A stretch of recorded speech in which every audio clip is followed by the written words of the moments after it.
Good morning everyone, welcome back to another new exciting vlog. তো আজকে হচ্ছে new year, so happy new year to all of you. I hope তোমাদের নতুন বছর সবার খুব ভালো কাটবে।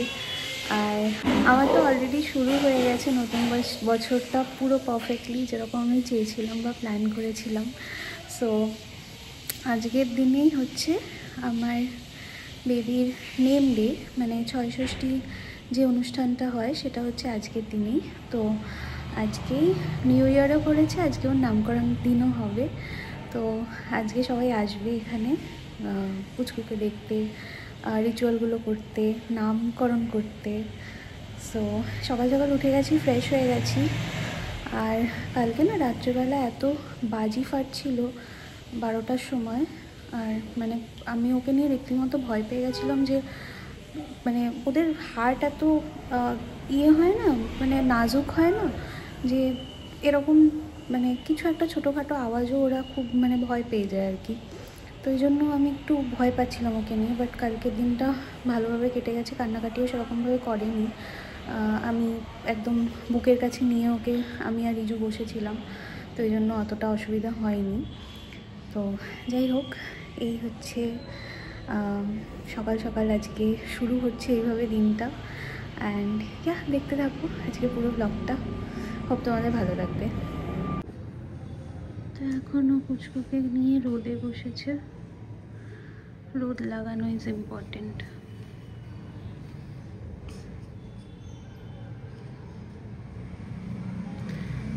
আজকে নিউ ইয়ার আর আজকেই ওর নেম ডে, ছয়ষষ্ঠী। রিহানের বিলিরুবিনের মাত্রাটা একটু বেশি ছিল, তাই জন্য ওর টেস্ট করার জন্য হসপিটাল থেকেই আমাদের সাজেস্ট করে দিয়েছিল। তাই আমরা বাড়িতে আসার পরে ক্লিনিকে যোগাযোগ করি, আর ক্লিনিক থেকে একজনকে পাঠানো হয় রিহানের ব্লাডটা নেওয়ার জন্য। রিহানের ব্লাড নেওয়ার সময় অসুবিধা হচ্ছিল, ওর ভেইন পাওয়া যাচ্ছিল না, তাই ক্লিনিকে গিয়েই আমরা ব্লাড দিয়েছি। বাবা আজকে হাগু ক্লিন করে কেমন লাগলো? বাবারে বাবা, আমি এখন পুচকু আজকে পটি করেছে, পটিটা ওর হাতে লেগে গেছে ক্লিন করতে, মানে আমি ক্লিন করছিলাম কিন্তু ও ধরেছিল বলে ওর হাতে লেগে গেছে। কি রে, কেসা লাগা? ভালো ছিল, ভালো ছিল না? বললাম রেখে দিন। পুচকুর বিলিরুবিন রিপোর্ট সেই দিনের দিনই আমরা পেয়ে গেছিলাম, আর রিপোর্টটা খুবই আনফর্চুনেটলি হাই এসছিল, আর ওই দিনই আমাদেরকে অ্যাডমিট করতে হয়েছিল এনআইসিইউতে। আর তারপরে পুচকু 2 দিন পরে বাড়ি ফেরে। মাঝখানে 2 দিন যে আমার কি অবস্থা হয়েছে সেটা বলে বোঝানো পসিবল না। আর ও বাড়ি ফেরার পরেও ওকে রোদে রাখতে ডক্টর সাজেস্ট করেছিল রোজ 1 ঘন্টা করে, তাই জন্য বাড়িতে আসার পরে এইভাবে ওকে রাখা হয়েছিল। Good evening everyone. তো এখন 6:30 বাজে, 6:30 একটু বেশি বাজে। যাই হোক, মা ওদিকে নিচে গেছে, নিচে একটু নতুন মা এসছে, তো ওই জন্য নতুন মাকে একটু চাটা করে দিচ্ছে, সব কিছু করছে। আর এতক্ষণ আমি একটু শুয়েছিলাম, মানে ঘুমিয়ে নিয়েছিলাম ওর পাশেই। হাফ অ্যান আওয়ার মতন বা 40 মিনিট মতন আমিও একটু ঘুমিয়ে নিয়েছিলাম, কেননা ও মানে উঠলেই ওকে আবার ফিড করাতে হবে। তো ওই জন্য আমি ভাবলাম যে আমিও একটু ওর সাথে সাথে ঘুমিয়ে নিই, একটা ছোট্ট ন্যাপ নিয়ে নিই। আর রাত্রেবেলাটা তো একটুখানি অসুবিধা হয়ে যায়, যেহেতু ও না জেগে থাকে রাত্রেবেলাটা ম্যাক্সিমাম দিন। আর এখন ঘুমাচ্ছে, যদিও ও সারাদিন ঘুমায়, মানে সারাদিনই মোস্ট অফ দ্য টাইম ঘুমিয়ে থাকে। রাত্রিবেলাটা ওর হচ্ছে কাজ হচ্ছে সবাইকে মানে জাগিয়ে রাখা, ওর হচ্ছে এটাই কাজ রাত্রিবেলার। তো ওই জন্য আমি এখন একটু মানে ওর সময়, ও যখন ঠিক ঘুমাচ্ছে আমিও ঠিক চেষ্টা করছি ততক্ষণ যদি আমিও একটু রেস্টটা নিয়ে নিতে পারি। যদিও সবসময় পসিবল হয় না, কেননা দুপুরবেলা ঘুমালে তো বা দিনের বেলা ঘুমালে তো আমি আর দিনের বেলা ঘুমাতে পারি না, যখন তখন ঘুম তো আসে না। বাচ্চাদের তো এই সময় নিউবর্ন বেবিদের এটাই কাজ যে যখনই পারবে একটু ঘুমিয়ে নেবে, একটু ঘুমিয়ে নেবে। খাওয়া দাওয়া, টয়লেট করা, পটি করা আর ঘুম, এটাই হচ্ছে বাচ্চাদের মেইন অ্যাক্টিভিটি সারাদিনের, এই নিউবর্ন বেবিদের। তো এই জন্য ও বিশেষ কিছু, আর যখন চোখ খোলা থাকে না তখন ও খুব একটা মানে কান্নাকাটি করা যে সেই রকম অতটা করে না। ওর যদি খুব ইরিটেটিং কিছু ফিল না হয় বা খুব খিদে না পায় তাহলে ও খুব একটা বেশি কাঁদে না। এখন রাতের দিকে একটুখানি অসুবিধা হয়, রাতের দিকে ওর ঠিক মন মতন কোনো কিছুই যেন হয় না, ওই জন্য রাত্রেবেলাটা একটু ও কান্নাকাটি করে। তো যাই হোক, যেটা বলার ছিল সেটা হচ্ছে গিয়ে আমি 2 দিন মতন ব্লগটা কন্টিনিউ করিনি। টিল্লুর নামকরণের দিন মানে 1 জানুয়ারিতে তোমাদেরকে লাস্ট ব্লগটা আমি দেখিয়েছিলাম। সকাল পর্যন্ত ব্লগটা আমি করেছিলাম, কিন্তু তারপরে আর করতে পারিনি। ৬ষষ্ঠীর দিনের নিয়ম নীতি সব রিচুয়ালগুলো পালন করার কথা ছিল। আমি তোমাদেরকে বলেও ছিলাম যে আজকে ওর নেম ডে, 1 জানুয়ারিতে আমি লাস্ট এই ব্লগটা করেছিলাম, আর আজকে এইখান থেকে স্টার্ট করছি। তার কারণ হচ্ছে ইন বিটুইন অনেক কিছু ঘটে গেছিলো অ্যান্ড আমার মেন্টাল বা ফিজিক্যাল কন্ডিশনও খুব খারাপ ছিল, মানে একেবারেই ভালো ছিল না বলতে গেলে। তো ওই জন্য আমি ব্লগটা তখন করতে পারিনি, তোমাদেরকে কিছুই জানাতে পারিনি যে কি হয়েছে না হয়েছে। তো আমি এখন জানিয়ে দিচ্ছি, সেটা হচ্ছে পুচকুর যে প্রবলেমটা হয়েছিল সেটা হচ্ছে ওকে যখন আমরা ডিসচার্জ করে বাড়িতে নিয়ে আসি তখন ওর বিলিরুবিনের যে টেস্টটা হয়েছিল সেখানে ওর যে বিলিরুবিনের পরিমাণটা ছিল সেইটা ছিল হচ্ছে 11.5, উইচ ইজ মানে টিপিক্যালি বর্ডার লাইনের কাছাকাছি ছিল। তো আমি ভেবেছিলাম যে অসুবিধা হবে না। যেটা হয়েছে সেটা হচ্ছে ওর বিলিরুবিন যখন 11.5 ছিল, হসপিটাল থেকে ওরা বলেছিল যে ডিসচার্জ করে দিচ্ছি।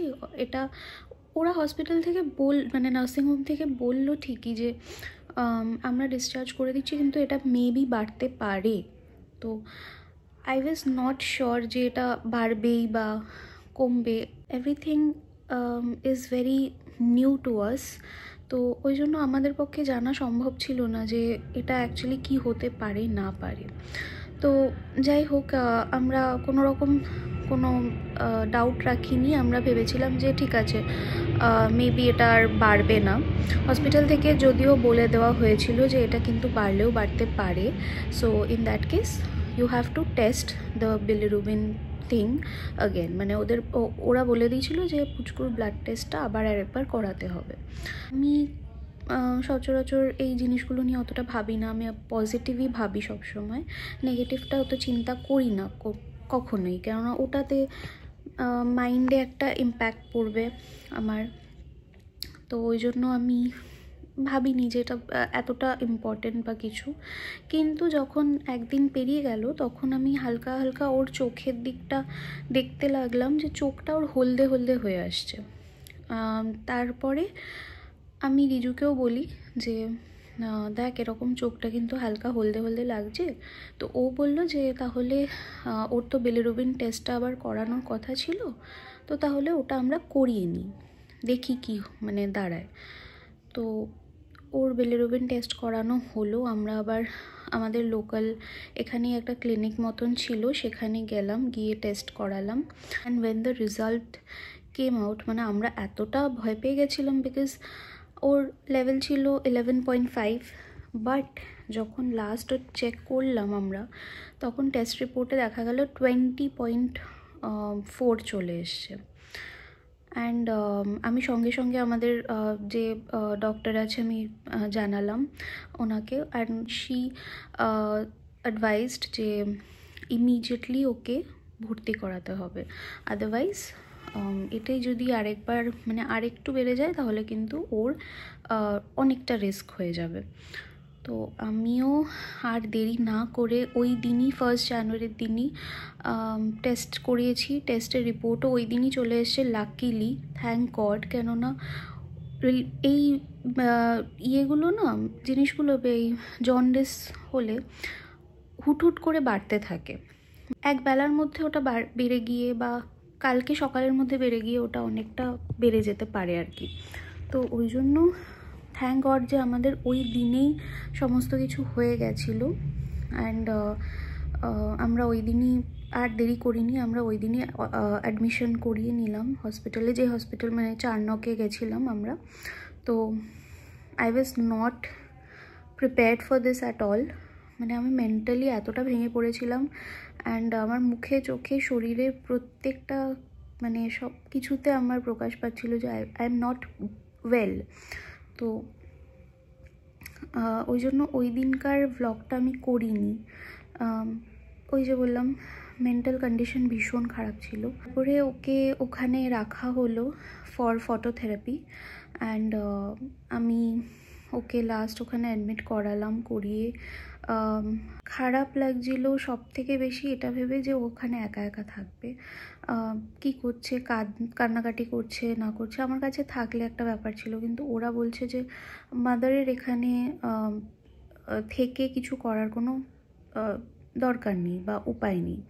তো ওই জন্য আমাকে মানে আমি বলেছিলাম যে আমাকে ফিড করাতে হবে বা কিছু, তো বললো যে না, তোমাকে ফিড করাতে দেওয়া যাবে না, তুমি হাউএভার পাম্প করে আমাদেরকে দিয়ে দিতে পারো প্রত্যেক 2 ঘন্টা অন্তর অন্তর।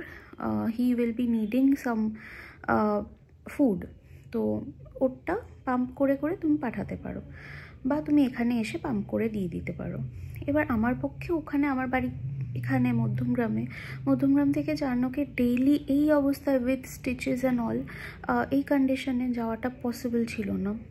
মানে ডেইলি কি একদিনই 2 দিন রেখেছে ওকে, তো 2 দিনে ওভাবে করে আপ ডাউন করা আমার পক্ষে সম্ভব ছিল না।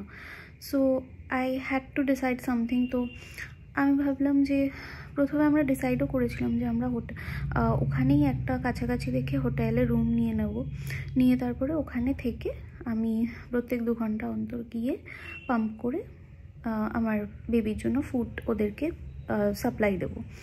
তো এটাও হয়নি, তার কারণ হচ্ছে আমার প্রচণ্ড পেন হচ্ছিল যেদিন ওকে ভর্তি করানো হলো 1 জানুয়ারির দিন। আমি মানে এতটা আমার অবস্থা খারাপ হয়ে গেছিলো যে আমি চলাফেরা পর্যন্ত করতে পারছিলাম না। চারনকের হসপিটাল মানে চারনকের থেকে রিসেপশনে যারা ছিল ইনফ্যাক্ট তারাও আমাকে বলছিল, ম্যাম আপনার কি কোনো রকম অসুবিধা হচ্ছে, আপনি ভীষণ, আপনাকে ডিস্ট্রেস দেখাচ্ছে।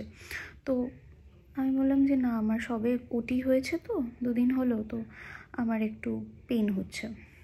তো এই কারণেই যে আমি ওখানে থেকে কোনোভাবেই ওইভাবে পসিবল হতো না আমার পক্ষে ওই একটা হোটেল রুমে গিয়ে উইদাউট আমার মেডিসিনস অ্যান্ড অল। আমি প্রিপেয়ার ছিলাম না, বললাম না, আমার মাথা থেকে সব কিছু আউট হয়ে গেছিলো। তো এই কারণে তাড়াহুড়ো করে আমরা বেরিয়ে পড়েছিলাম। ওকে নিয়ে অ্যাডমিশনটা আগে দরকার ছিল, আর আমি ভেবেছিলাম যে হয়তো আমাকে হসপিটালে রেখে দেবে ওখানেই উইথ দ্য বেবি। কিন্তু ওরা বললো যে না, মায়ের থাকার এখানে কোনো দরকার নেই বা জায়গা নেই। তো ওই জন্য আমিও জিনিসপত্র সেরকমভাবে নিইনি। তো এনিওয়েজ বাড়ি ফিরলাম। থ্যাঙ্ক গড আমার কাছে পাম্পটা ছিল, আমি পাম্প কিনেছিলাম। তো বটলও ছিল এক্সট্রা আমার কাছে, স্পেয়ার বটলস। তো ওরা ওখান থেকে বলে দিয়েছিল যে আপনি ভিজিটিং আওয়ার্সে আপনি বা আপনার হাজব্যান্ড আসতে পারেন, আর এসে ওই মানে আপনারা যখন আসছেন তখন আপনার পাম্প করা কোনো দুধ আপনি যদি পাঠাতে চান তাহলে আমরা ওটা ফিড করাবো বেবিকে, দিয়ে 2-3 বেলা করে করে এরকম পাঠিয়ে দিতাম। তো ওটাই বেবি পেয়েছে। আর পরে 3 তারিখে ওকে রিলিজ করা হয়েছে। 1 তারিখে ওকে নিয়ে গেছিলাম রাত্রেবেলা, অ্যাডমিশন হলো ওই 8টা-9টা নাগাদ অ্যাডমিশন হলো ওর হয়ে। তারপরে 2 তারিখ সারাদিন ছিল ও ওখানে, আর 3 তারিখে ওকে বেলা 3টের সময় ডিসচার্জ করা হয়েছে। ও বাড়িতে এসছে 3:30-4টের সময়। তো এই মিডিলে যে টাইমটা গেছে না, এই টাইমটা আমার মানে এতটা মনটা খারাপ ছিল যে আমি ব্লগ করার কথা বা ভিডিও করার কথা একদমই আমার মাথায় আসেনি সত্যি কথা বলতে। একটা মা সবে যে মা হয়েছে না, তার কাছে এই জিনিসগুলো ভীষণ স্ট্রেসফুল। আর একটা পোস্টপার্টাম ডিপ্রেশন তো আছেই, তার সাথে যদি এই জিনিসগুলো চলে আসে না, তাহলে খুব মানে কি বলবো, ভীষণ হেল্পলেস লাগে। তো ওই কারণে আমি আর ভ্লগ টক করিনি। যাই হোক, এখন পুচকু সেফ অ্যান্ড সাউন্ড আছে। তবুও আমি যেহেতু উঠে গেছে মনে হয়, এখন একটু আড়মোড়া কাটছে। কি যে এখন খাওয়ার টাইম হয়ে গেছে ওর। কি টিল্লু? যাই হোক, এখন ওকে খাওয়াবো আমি এক্ষুনি। তো যাই হোক, জাস্ট একটা জিনিস জানানোর কথা ছিল, সেটা হচ্ছে ওর নামকরণ আমরা সেই দিন করতে পারিনি ঠিকই। তোমরা তো জানোই আমি আর রিজু ওকে টিল্লু বলে ডাকি। টিল্লু নামটা আমাদের একদম সেট হয়ে গেছে ওর ডাকনাম হিসেবে। ভালো নামটা নিয়ে আমরা একটু মানে রিসার্চ করছিলাম যে কী নাম দেওয়া যায়, কী নাম দেওয়া যায়। তো আমার কাছে দুটো অপশান ছিল, টি দিয়ে একটা আর দিয়ে। তো রিজু বললো যে না, টিল্লু যখন টি দিয়ে হয়েছে তাহলে আর দিয়ে একটা ভালো নাম সিলেক্ট কর। তো আমি নাম কতগুলো লিখে রেখেছিলাম ডায়েরিতে।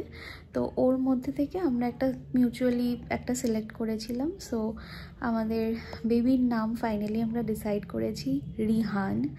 তো ওর নামকরণে মানে ওই দিন তো আর হয়নি, ওই দিন জাস্ট রিচুয়ালগুলো বাড়ি এসে ও ছিল না ঠিকই, আমি যেহেতু ছিলাম তো আমার উপস্থিতিতে ওই রিচুয়ালগুলোকে করানো হয়েছিল, নেমডের যে রিচুয়ালগুলো হয় আর কি। আর আমি দেখেছিলাম সবটাই ঠিকঠাকভাবে হয়েছে, যেগুলো আর কি করতে হয় বাড়ির বড়রা করে। তো ওগুলো আমার মারা করেছে সব কিছুই।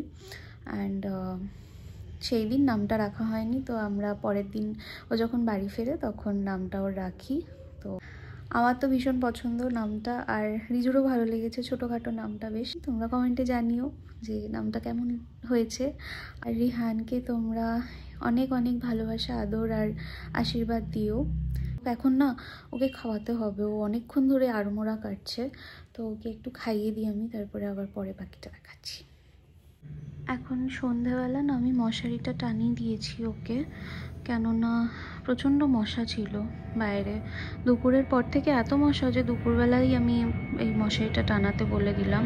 আর ওর এই বেডের সাথেও একটা মশারি ছিল যদিও, কিন্তু আই ওয়াজ লাইক ঠিক আছে চলো এটাই মানে একবারে বড়টাই টানিয়ে দিই, কেননা ওটায় টানালে আবার অসুবিধা হতো যে ও শোয় না যখন তখন, আর আমাকে ওকে নিয়ে শুতে হয় এখানে। ওর বেড আলাদা, এই বেডটায় ও শুতে চায় না সেরকমভাবে। ওকে এরকমভাবে আমি যদি পাশে শুয়ে ওকে হাত দিয়ে বেশ আমার বডির ওয়ার্মটা ওকে যদি দেওয়া হয় তবে গিয়ে ও ঠিকঠাক ঘুম করে আর কি। তো ওই জন্য ওকে এখানে শোয়ানো।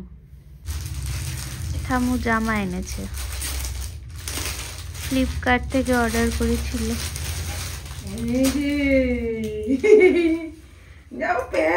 প্যান্টও আছে,